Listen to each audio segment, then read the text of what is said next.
So, guys, welcome to day 2 of testing the product market fit without building a class. That's what we're going to be going through today. So, yesterday we kind of went through how to find product market fit as far as what the formula is: product, message, market, moment.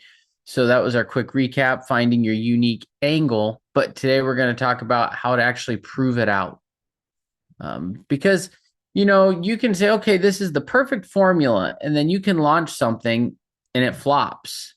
And one thing that I've learned is that even if your gut is right many times, it's not always right. And so you can actually spend a lot of time building something and it flops. Here's a prime example. I spent 6 months building a CRM that absolutely nobody wanted inside of Consolidata. Uh, it flopped. I trusted my gut just a little too much. So when I went back to what people actually wanted, which was data analytics, boom, things started working again. Surprise, surprise. I trusted my gut and it flopped. So the point is that you have to prove things out. And we're going to go through how to do that. So validate the product problem, not the product. That's what I want to start with. Because if the pain is real, then you know that your solution can be real. So before we even get into, like, hey, would you buy this? Hey, does this seem like something you would want? You have to make sure that the problem is actually a problem that people are facing. Like, you don't want to build your entire product, your messaging, your marketing funnels, your campaign around a product that isn't solving a real problem. Now, you're going to be further ahead if you followed what we went through yesterday, because you're experiencing those problems. You're solving problems that you face in your day to day life. However, a problem that you're experiencing might not be a problem that the masses are experiencing. And so it's good to go through and figure out, is this something people actually want? So here's strategy number one for this. It's called problem interviews. And they don't even have to know that you're interviewing them. It could just be conversations. So I do this when I'm driving.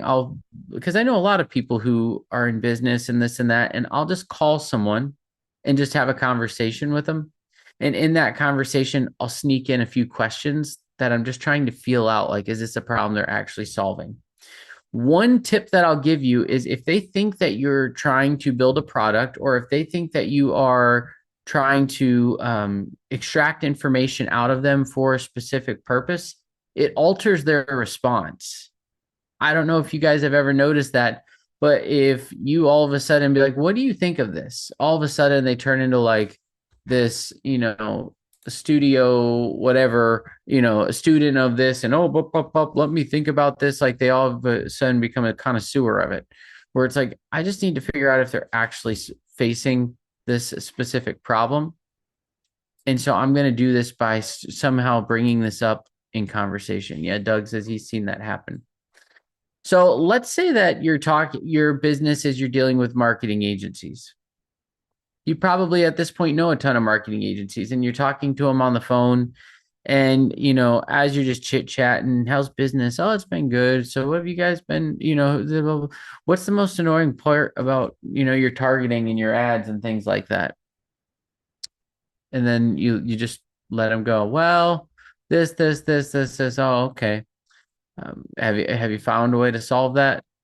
No, I haven't, but I'm trying to do this, or I'm using Google Sheets for this. Oh, okay. What is that causing in your business by not having that problem solved? That's kind of a, Consolidated's foundation is for us. It's like, what's the most annoying part of collecting data? How am I solving that data problem? And what if I don't solve it? Well, I'm going to keep manually collecting data and having VAs doing it. So here's the second one, a second test that you can do. And this is what I'm calling the fake door test. Basically, you're going to create a landing page that has your unique angle on it and your call to action. And you're going to have a little thing that says get early access, and then just see if people are clicking into it. If they're clicking into it, it proves interest. You can say sign up to get on the waiting list for early access, and have your problem up on there. That's a good way just to start seeing how things are going. And then here's the next one. And this one I'm less excited about. I don't do often. I've probably done it 1 to 2 times a year for the last 5 or 6 years because I don't want to drive people nuts. And then I'll explain an easier way to do this too. But it's a cold message test. So if you were to just cold DM, 50 ideal prospects with your story angle, how does it work? And I do it a lot with cold email and I do it a lot with LinkedIn, but like manually doing it on Facebook, I don't do it much. But the idea is that you're just trying to figure out if the problems that you're trying to solve are legitimate. Now, another way that you can do this on Facebook is you've probably seen me do this. I'll make the problem, I'll make the story, I'll make the post, and then I'll say type hashtag this if you'd like to get early access to this. And if a ton of people respond to it, I know I'm on to something. I know that people are interested in doing that. So that's another way that you can do that. Some people are like, why not just post the link for us? Well, because every time they do that, it pushes it up in the algorithm and more people see it and it catches on and there's social proof and there's all sorts of reasons why you do that. A lot of times when I do that, though, I've got the frameworks of something built out, but I don't know if people even want it yet. So then you have your minimum viable message, not product message. A lot of times people think of their MVP. Well, I'm just going to build an MVP, so I'm not too deep into this if this doesn't work. Well, how about having an MVP? So test out your first words.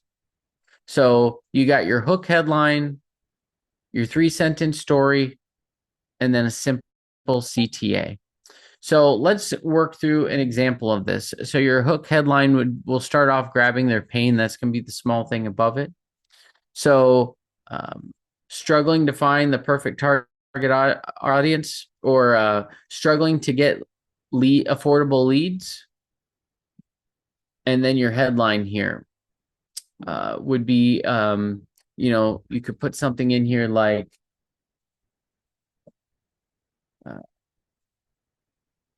stop wasting money on bad targeting.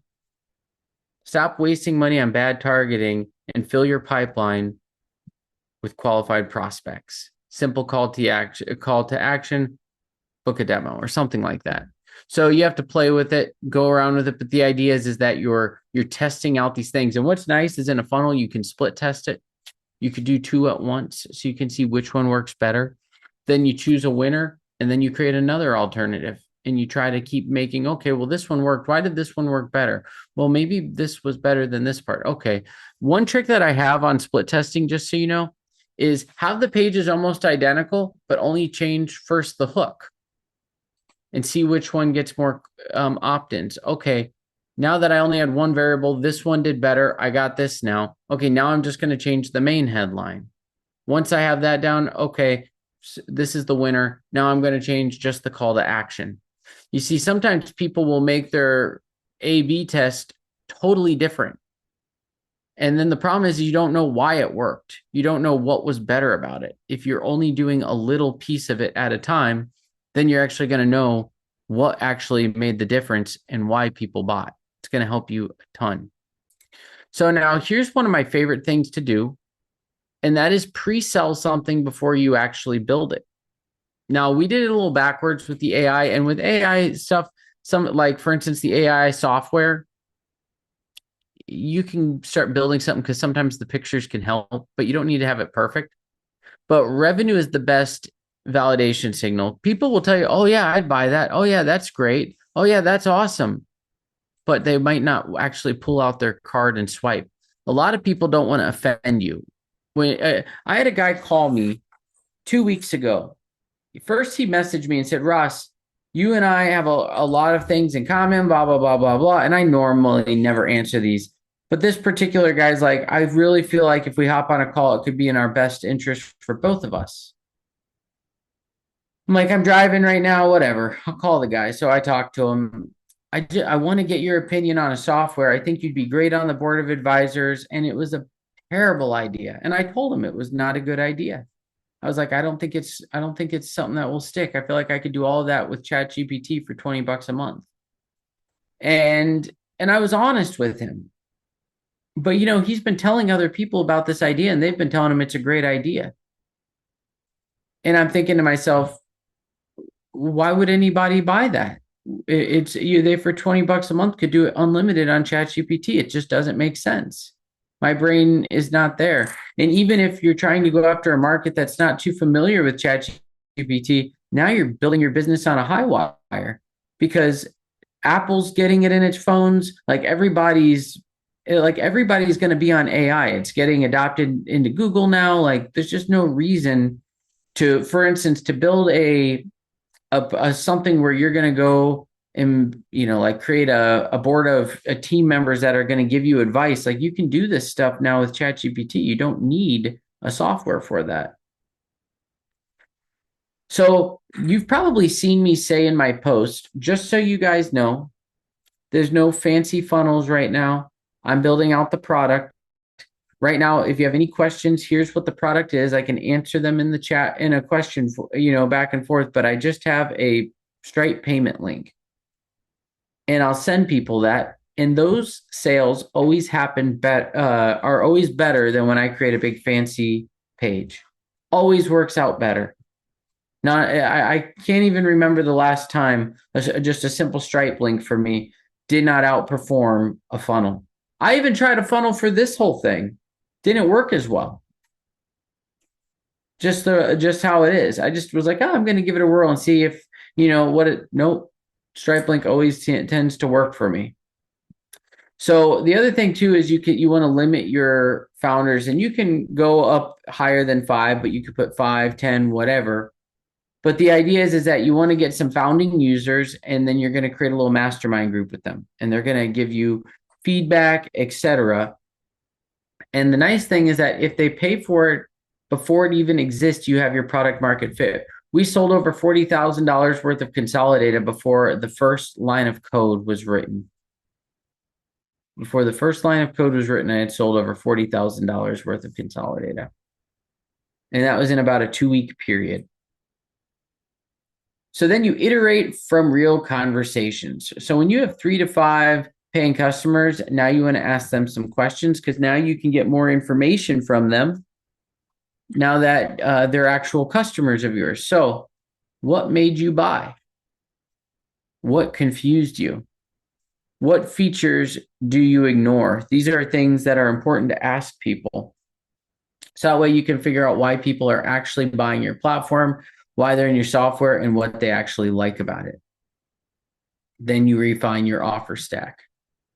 So product market fit, it's not just having a good message, but it's actually a good offer. In fact, some people call it product or offer market fit, not product market fit, but offer market fit. Does anybody know the best way to create an insanely good offer?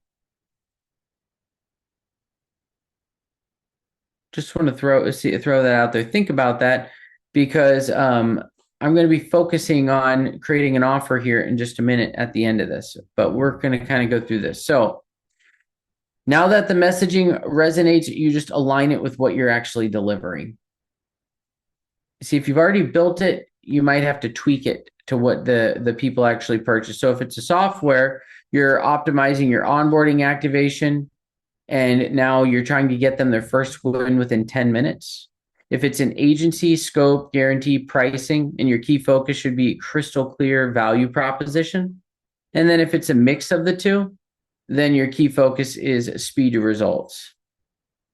But the example transformation here is, before would be like we offer data dashboards, and then after it'd be clarity in 48 hours, we build your first dashboard for you.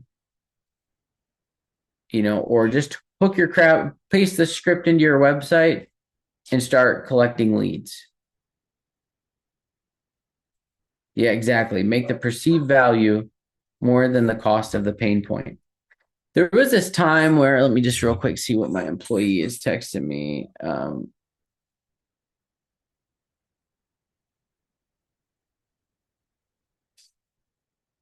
There was a company I used to work for called LCD Loop. I was just a contracted sales closer for them, and I sold parts to electronic repair shops. And I got a call from one of the owners one day, and because I was actually one of their best salespeople there, and he said, "I'm sending you a cell phone. Please, please, please don't lose it." He says, "I paid $5,000 for the cell phone." Okay, whatever. That sounds good. He didn't give me much more information on it than that. So I get the cell phone, and it is a crappy Boost Mobile kind of phone, like one of those cheaper, ZTE kind of phones, and it's shattered. And I called him up. I said, "Bro, this phone is shattered and it is a piece of crap. Why did you pay $5,000 for this phone?" He said, "Because inside of it has a list of all of Green Machine, which was a huge competitor of ours, Green Machine's customers. One of their salespersons quit because they were angry, and he sold me his cell phone. I have made a lot of money off that list, calling that company, calling up and down that contact list, way more than they ever spent on the phone." But the point is that they were able to sell him a crappy, beat up phone for $5,000 because of the perceived value, because of the package, the offer that was all together. So, what do we have to learn from this? Is that if you're just selling somebody the product, you are now a commodity. But the second you turn this into an offer, now all of a sudden it's something that's unique. So here's an example of what I'll do is I'll take 5 to 6 of the main objections that they have, and I shatter them with bonuses. When you sign up, you're going to get this. Oh, also when you sign up, you're going to get this. And oh, also when you sign up, you're going to get this, which we've all heard of stacking, offer stacks. But where it gets kind of cool and unique is when you can do something that they feel like is instantly tangible. So I'll give you an example. When I first started with the agency courses, I had a way where I would go into Yelp and I would like scrape list of people that were more likely to buy from me because they had a video on their Yelp page, which Yelp was charging at the time $500 a month. So in my mind, if this person was willing to pay $500 a month just for a Yelp video and to be on Yelp, they were more qualified to, they valued marketing. They were more qualified, and I would scrape these lists of people and I would go after them. That was what my strategy was in 2017 to get customers: is scrape Yelp, make sure they had a video, call them up, tell them how they could spend their money in a better way, offer them a free trial, and it worked. But when I sold my course on agency stuff, I was teaching people this method. And I said in there as a bonus, and when you sign up today, I'm going to give you a list that's got 1,000 leads that are filtered and qualified. They're all going to be cold, but they're going to meet the same criteria that I would use for prospecting. Can't tell you how many people that took them over the edge. And Doug, I don't know how you might be able to do something similar to that. Find a filter, find something to where you have a way of increasing the value of a specific thing. And when you sign up today, I'm going to enhance or enrich your first list with this, or I'm going to, something of that nature can help push people over the edge. Hopefully that helps, because what we're trying to do is say, if I put this offer in front of this many people, how many of them will buy it?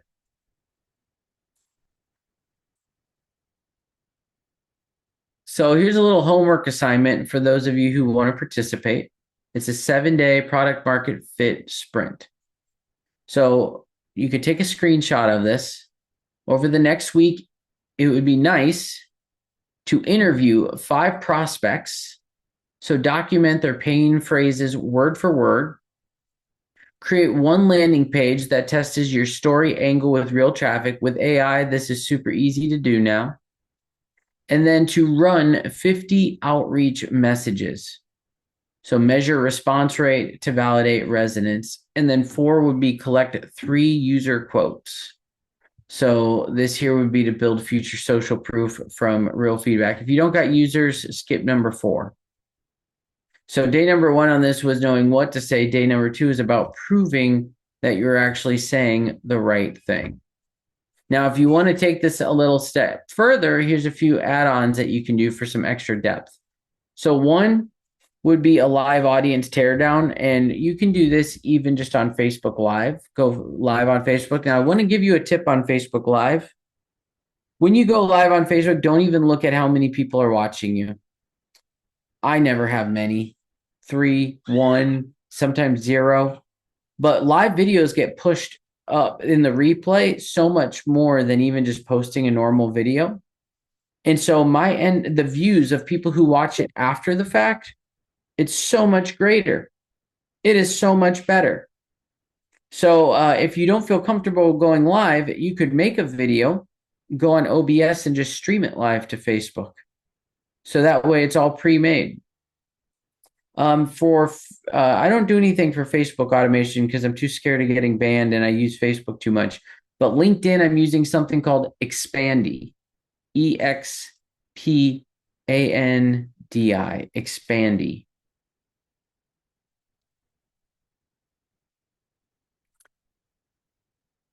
And then you can do a micro survey on these. You can say, what line got you to click. You can ask people little things like that. And then you're ready to go, and then you're ready to start scaling. So let's do this. Let's break this down into a little Q&A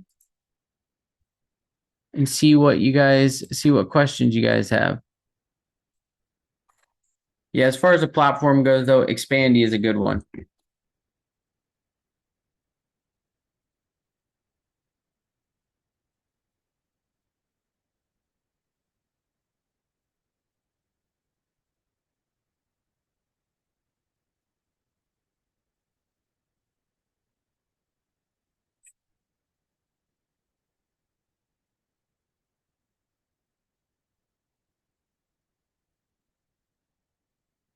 Got my daughter's baby food on me.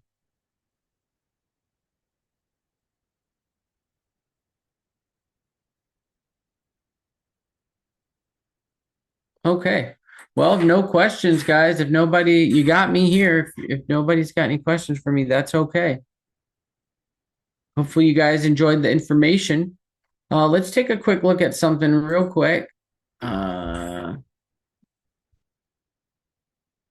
Our next class is mainly going to be Q&A, just so you guys know, in case you come up with any questions, but that's tomorrow. That's going to be our entrepreneur or our agency class opened up. It's much more broad. It doesn't have to be on a specific topic. But then after that, next Tuesday, we're going to be we have cold outreach mastery. So that's going to be next Tuesday from 4 to 5.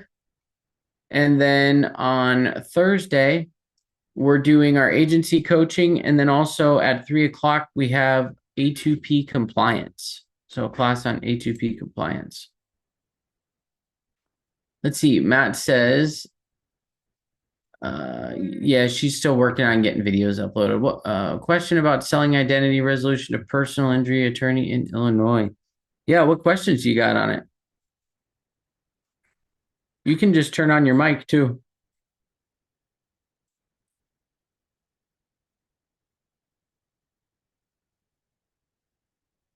Oh, hey Ross. Go, bro. Hey, okay. So, yeah, to get some experience, should I really be talking to attorneys? Because they're really smart ones and they're gonna pick apart whatever I say. So I'm just trying to get some traction and send out a bunch of emails, and I'm kind of almost all set up to do this. But I just got to pull the trigger. And I thought maybe life insurance agents, maybe they wouldn't be as brutal as an attorney might be. I don't know. And I thought I'd give them 100 leads free because it's only what, $27 for me to do that. And then I could start the email campaign and show them and use the line that you used. If I get you one client, one customer, would you hire me for a month? And just kind of work for free and see if I can get that to work. The only thing I don't like about doing that on identity resolution is sometimes you can get a win right away, but it's usually accumulated over 90 days of filling a pipeline of leads and following up on them. And so you could generate a ton of leads. And also, the problem is that it takes about 100 leads to come through to get 1 to 2 interested people. But that's over if you average it out over 90 days. You're not going to necessarily, after 100 people, have one person reply. You might have 4 people reply, 200 in, but you didn't have any on the 100. You know what I mean? It's like the numbers, it's not like there's a magical thing to it. It's an average over Yeah. a course of time. And so my fear would be that you would do all the work, set everything up, and it would, it's just not performing quick enough to where you're not making enough money. I'd rather see you do something like charge them just for the leads, but waive the setup fee if that's what you're trying to do. Um, and then just to get some traction. So, Okay. you can say usually to get started with something, there's like $2,500, a setup fee and this, and this. If you want to get started, we'll do it all. We'll set it everything up. You just pay for the leads. We would just ask that you load it up with $500 worth of leads to start. And then after that, once you run out, you would just replenish. Okay. Oh, 500. Okay, that much. All right. I would just recommend something just to make it a little bit worth your time. Yeah, no kidding. Okay. And you think Otherwise, you're going to 2,500? go to the Yeah, otherwise you're going to go to the grocery store and be like, "Well, dang, I just spent the money." Right. And you think 2,500 as a setup fee isn't too much. What type of numbers of website visitors, monthly website visitors should they have for me to ask for 2,500 for a setup? 5? I mean, I charge that for a guy who's only getting 40 visitors a month right now. 440? Yeah. Yeah, So, but he wants to grow it and he's hiring people in for SEO and he's hiring, marketers and this and that because he knows that I'm not responsible for the initial traffic. yeah. He knows that my job is to. By the way, can I ask you a question? Are you sleeping? Who? You. I don't think so. Your eyes look darker than before. I I don't don't, know if it's it, just, I don't know if it's the lighting. oh, it could be the lighting. I turned this light off so it's not going to be bright in your face like that. No, So that's even worse. That makes you look even darker, but your eyes look dark. And I was like, I'm worried about Matt. I don't know. I'm doing a juice fast. I'm doing a multi-day juice fast. I don't know if that affects my complexion, but I find that when I do a 3-day juice bone broth fast, I just feel fantastic. I sleep well and I come out of it and I eat really well as a result. That's cool. Yeah. Well, it's good as long as it's a healthy thing. I saw him like his eyes look darker than normal. Yep. Yeah. So, anyways, yeah, I would try to do so. I would make sure that you're still valuing what you're doing with your setup. Like use that as a leverage point. Okay. Sounds good. I'll do that. Thanks. Yeah, no problem. Well, I think we're good, guys. I'm gonna call because I got so much to do between now and an hour from now. I got a software that I have to finish up for Buildy. It's a member site that I have to get done. But you guys have an awesome day, and we'll see you guys tomorrow. Yeah, of course.